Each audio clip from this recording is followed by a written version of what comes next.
What's going on, everyone? So, Paul George, most likely what appears like is going to happen is that Paul George is going to opt in to his new contract with the Clippers for the Clippers to trade him and try to get something back, try to get some assets back, as well as allow Paul George to go to a team of his preference.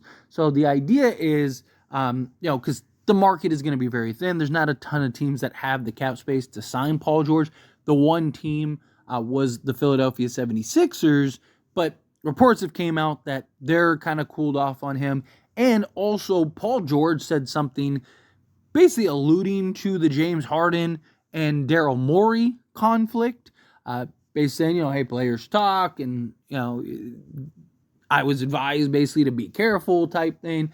And now all of a sudden you hear Sixers and Paul George are probably not a thing. So the only other option for Paul George would be to opt in and facilitate a trade, which would be good for the Clippers so that way they don't lose him for nothing, because they're still going to be in a cap nightmare, especially if they keep James Harden. So they're going to need to get back as much or whatever they possibly can if they're the Clippers. So that seems to be the direction. And one of the teams that is heavily linked currently to Paul George, I'm sure there will be countless teams linked to Paul George, but one of them is the Golden State Warriors. Now, Paul George added to Steph Curry and Draymond Green make a ton of sense. Basically, you get an upgraded version to even the Andrew Wiggins that was excellent during the finals run, right? Back in 2020.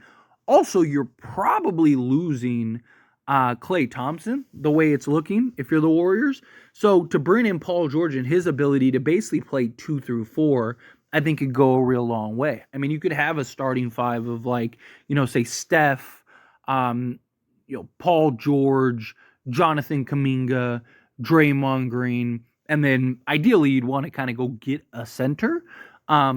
And the beauty is that you have Chris Paul's contract, which would be an expiring contract, which you could work out a third team, or he could go to the Clippers and they could keep him and try to go the Chris Paul James Harden route again. That's something that they could do, and the Clippers kind of keep him and maybe use Chris Paul as a trade chip down the road, right? Like at the trade deadline or something like that, kind of keep his money on the books. And then, because Paul George is also, he's making basically $48.8 million. So you'd have to stack, several contracts, right? But Chris Paul would get you pretty far, right? Chris Paul gets you more than halfway there. So at that point, you're just kind of adding in, maybe you're even swapping a Klay Thompson. Maybe Klay Thompson is going there. Maybe you're doing like a Klay and CP3 type deal, right? For Paul George, and you're landing Paul George and they're getting Klay to put next to James Harden and Kawhi Leonard, right? That could be an option, and then that's kind of a win-win for everybody. And then, like I said, if you're the Warriors, you got Steph, you got Paul George, you got Draymond, you got Jonathan Kuminga, and him hopefully taking another step, kind of elevating his game a little more. Go get a legit center. Can you get an Andre Drummond or something in free agency, and now you're in business, right? Now you got a really good starting five to maybe get back into that playoff conversation. And then once you're in the playoffs, Steph and the Warriors, what they're capable of doing, you might end up being surprised, right? So I think it's a bit of a long shot for the Warriors, right? Because it's like there's no value in Chris Paul, really, if you're the Clippers, other than maybe a tradable asset.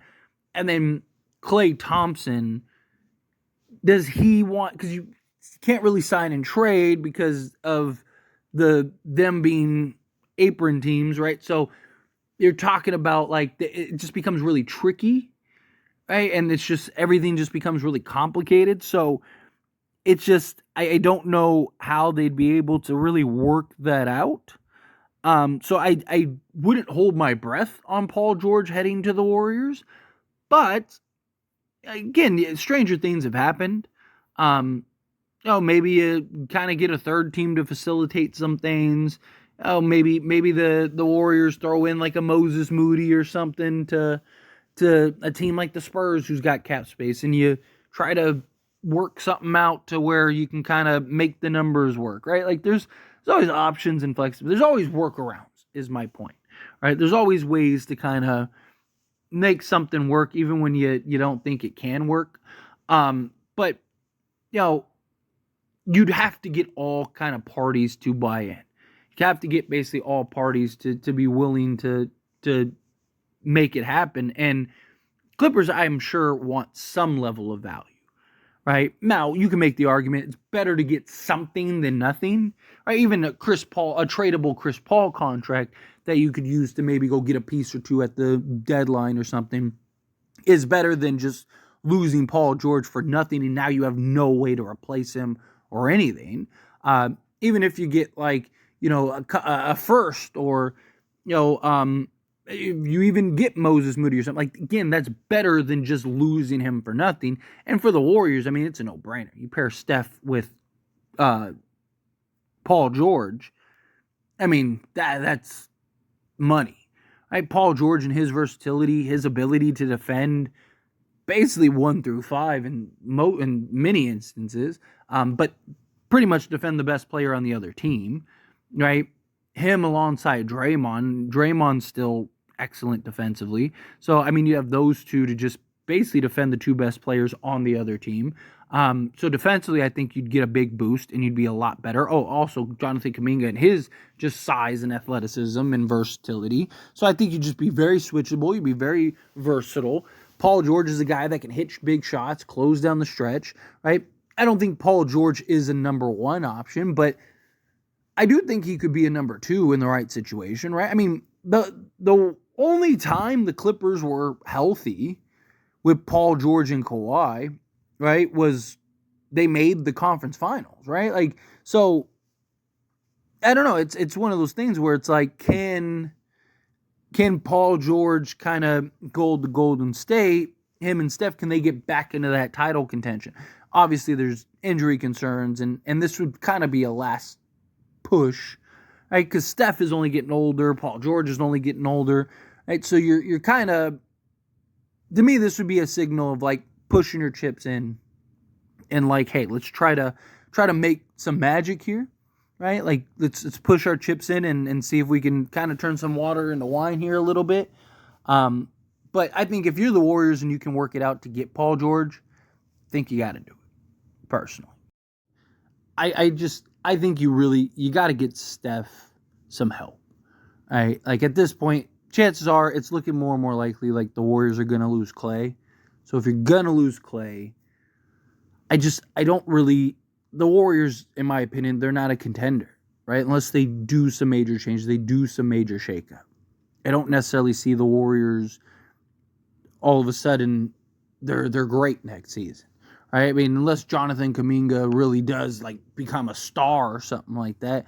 But even then, he's 21. Like how much can you rely on him out the gate? I mean, it's just, I think you if you're the Warriors, you got to kind of make a decision here, right? Do you push chips in the table to try to go get Paul George, or do you end up just saying like, hey, let's tear it down and start all over, right? And maybe even trade Steph.